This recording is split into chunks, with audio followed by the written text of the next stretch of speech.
آج ہم گفتگو کریں گے سورۃ ہجر کے بارے میں. جی. یہ قرآن کریم کی تدوینی اعتبار سے 15ویں نمبر کی صورت ہے. درست. تو آج اس کے مضامین پر، اس کے خلاصے پر گفتگو کریں گے. اس سے پہلے جو ہے وہ سورۃ الرعد میں اللہ تبارک و تعالی نے اپنی صفات جلالیہ اور صفات جمالیہ کو حصی مثال سے پیش کیا تھا کہ بارش کا نزول صفات جمالیہ ہے، اور اسی طریقے سے بجلی کڑکنا اور بادل کا گرجنا یہ صفات جلالیہ کی علامت تھی. جی. اور جنہوں نے توحید اختیار کی تو اللہ تبارک و تعالی ان موحدین کی حفاظت کرتا ہے. چاہے سورۃ رعد کے بعد سورۃ ابراہیم کا ذکر تھا، سورۃ ابراہیم میں موحد اعظم حضرت ابراہیم خلیل اللہ علیہ السلام کی اللہ نے حفاظت فرمائی کہ انہوں نے توحید کا راستہ اختیار کیا. تو لیکن دنیا کے اندر جو ظالموں نے، جو مشرکین تھے، نار نمرود کے اندر ان کو ڈالا، تو اللہ نے اپنی گویا کہ وہ صفات جلالیہ کی جو پرتو جب ڈالا اس آگ کے اوپر، تو آگ کو ٹھنڈا کر دیا اور گلے گلزار بن گئی، اور حضرت ابراہیم علیہ السلام کا بال بیکا نہیں ہو سکا، الٹا نمرود جو خائب و خاسر ہوا. تو اس کے بعد جو اب سورۃ ہجر کا ذکر ہے، تو ظاہر ہے کہ جب ابراہیم علیہ السلام نے توحید کا نعرہ لگایا اور ایک نظریہ توحید پیش کیا، اور پوری بستی گویا کہ شرک کی بستی ہے، تو اس نظریے پر سوالات پیدا ہوتے ہیں. اعتراض کرنے والے اعتراض کرتے کہ یار توحید کا مفہوم کیا ہے، ہم کیوں بتوں کی پوجا پاٹ نہیں کر سکتے، ان بتوں کی پوجا پاٹ کرنے میں کیا مذاقہ ہے. تو گویا کہ وہ شبہات پیدا ہوتے ہیں. تو سورۃ ہجر میں اللہ تبارک و تعالی نے ان شبہات کا ازالہ کیا ہے. وہ غلط فہمیوں کو دور کیا اور توحید کے نظریے کو بالکل شفاف کر دیا. ظاہر ہے کہ جب آپ کی شبہات دور ہو گئے تو سعادت بنتی ہے کہ اب آپ اس کو قبول کر لیں، اس نظریوں کے مان لیں. لیکن ہوا یہ کہ وہ ہر دھرم نکلے. وہ گویا کہ ہجر اور حجر ان دونوں کا مادہ ایک ہے، یعنی پتھر کو حجر کہتے ہیں. تو یہ ایسے پتھر دل تھے، بلکہ پتھروں سے بھی زیادہ سخت دل تھے کہ انہوں نے اس نظریہ توحید کو مانا اور الٹا نافرمانی پر مصر رہے. تو اللہ تبارک و تعالی نے ان کو دنیا کے اندر تباہی اور ہلاکت میں مبتلا کر دیا. تو سورۃ ہجر بھی اس کا بھی ذکر کیا کہ ازالہ کر دیا توحید پر شبہات کا، اور نہ ماننے والوں کو اللہ تبارک و تعالی دنیا میں تہس نہس کر دیا اور ان پر ہولناک عذاب نازل کر دیا. اور وہ موحد اعظم جب مکہ کی سرزمین پر اس نے اللہ کے سامنے ہاتھ اٹھایا کہ اللہ اس مکہ کی سرزمین جو کہ شرک کی بستی ہے، اس کو یا اللہ توحید کی بستی بنا دے، تو اللہ نے دعا قبول کی اور اس گویا کہ شرک کی بستی کو اس کو توحید کی بستی بنا دیا. اور وہ کعبہ معظمہ جو اس وقت جو ہے وہ توحید کا گھر بن گیا. اور ہجر جو ہے یہ مدینہ اور ملک شام کے درمیان ایک بستی ہے کہ جہاں قوم سمود یہ وہاں آباد تھی اور یہ وہاں رہتی تھی. اس بستی کا نام ہجر تھا، اس لیے ان کو اصحاب ہجر کہتے ہیں. اور یہ سورۃ ہجر جو یہ مکی صورت ہے، اور مکی صورت کا مطلب ہے کہ ہجرت مدینہ سے پہلے نازل ہوئی ہے.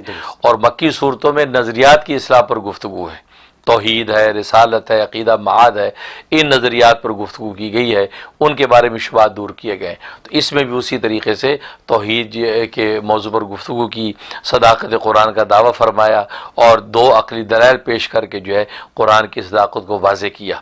اور پھر ایسے اس کے اندر مضامین بیان کیے کہ جس سے عقل گویا کہ رہنمائی پاتی ہے. انسانوں کی عقلیں جو اپنے آپ کو عقل کل سمجھتی ہیں، ان کو بھی ان مضامین سے جو ہے وہ راہ ہدایت ملتی ہے. یہ وہ سورۃ ہجر ہے. یہ سورۃ ہجر ہے. یہ کتنی لمبی سورت ہے؟ ہاں، یہ اس کی 99 آیتیں ہیں. 99 آیتیں کوئی زیادہ بڑی سورت نہیں ہے. 99 آیتیں ہیں اور یہ مکی سورت ہے. اور اس کے جہاں تک فضائل و فوائد کا تعلق ہے تو اس کا بڑا عجیب فائدہ لکھا ہے کہ جو اگر دکاندار ہے، تجارت کرنے والا ہے، اس کا مال بکتا نہیں ہے یا مال بکتا تو برکت نہیں ہوتی، تو یہ زبردست لکھا ہے کہ اگر کوئی تلاوت کر کے وہ اپنے مال تجارت کے اوپر دم کر دیا کرے روز، یا پانی دم کر کے چھڑک دیا کرے، اس کا مال بہت بکے گا. اچھا، اس کی بڑی بکری ہوگی. جی جی. یہ بڑی زبردست چیز ہے کہ سٹور آج کل جو ہوتے ہیں، دکان ہوتی، مال بکتا نہیں ہے. بالکل. اور مال پڑا، آرڈر نہیں آ رہے ہیں. ہول سیل والے کہتے ہیں جی پوری گنٹھے کی گنٹھے پڑی ہیں. اور تو یہ سورۃ ہجر تلاوت کر کے پانی میں دم کریں، وہ پانی پورے جو اپنے سٹوریج کے اندر اس کو چھڑک دیں، تو بہت جلدی اللہ تبارک و تعالی اس کو فروخت کر دیں. جی جی.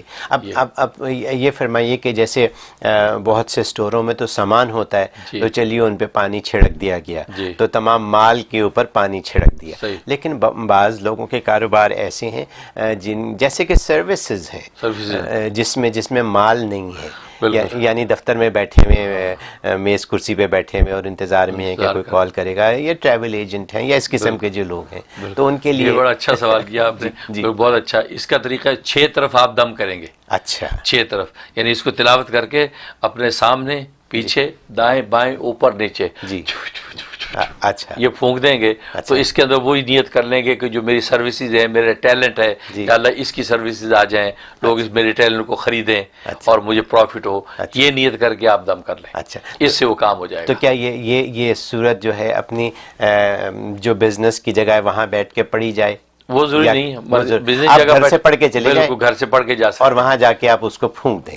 بالکل. اچھا اچھا، وہ کر سکتے ہیں. ایک یہ فائدہ ہے. اور دوسرا فائدہ یہ کہ عام طور پر مائیں جو بچوں کو دودھ پلاتی ہیں، بس اوقات بعد ماؤں کی چھاتی میں دودھ زیادہ اترتا نہیں ہے، اور بچہ جو اس کا پیٹ بھرتا نہیں، پھر ڈبے کا دودھ پلانا پڑتا ہے، آرٹیفیشل راستے اختیار کرنے پڑتے ہیں. اس کے لیے بڑی زبردست صورت ہے کہ ماں تلاوت کر کے اپنے سینے پہ اس کو پھونک لے، تھوڑے سے پانی پہ دم کر کے اپنے سینے کے اوپر چھڑک لے، تو بھرپور دودھ آتا ہے اور بچہ پیٹ بھر کے دودھ پیے. ماشاءاللہ، یہ اس کے اندر بڑا زبردست فائدہ ہے. تو یہ فرمائیے کہ اگر خواب میں یہ، ہاں جی بالکل. ایک فائدہ اور اس کا رہ گیا، وہ یہ کہ گھر میں بس اوقات گھر میں چوریاں ہوتی ہیں. جی ہاں، رشتہ دار اکٹھے ہوئے، وہ کہتے جی میرے بندے چوری ہو گئے، کوئی کہتے میری زیور چوری ہو گیا، اب کوئی فنکشن، اکثر چوری چھوٹی موٹی ہوتی رہتی، کوئی جی ماسی لے گئی. اس کے لیے سورہ ہجر میں بڑا کمال ہے کہ روزانہ اس کو تلاوت کر کے اگر تصور میں لا کے پورے گھر کا حصار باندھ لیں اور گھر کی ہر چیز پہ تصور میں پھونک دیں روزانہ، تو کبھی کوئی چوری نہیں ہوگی. اچھا، یہ والی چیز باہر بھی پڑی رہے گی، کوئی اٹھائے گا نہیں. کوئی اٹھائے گا. ہاں،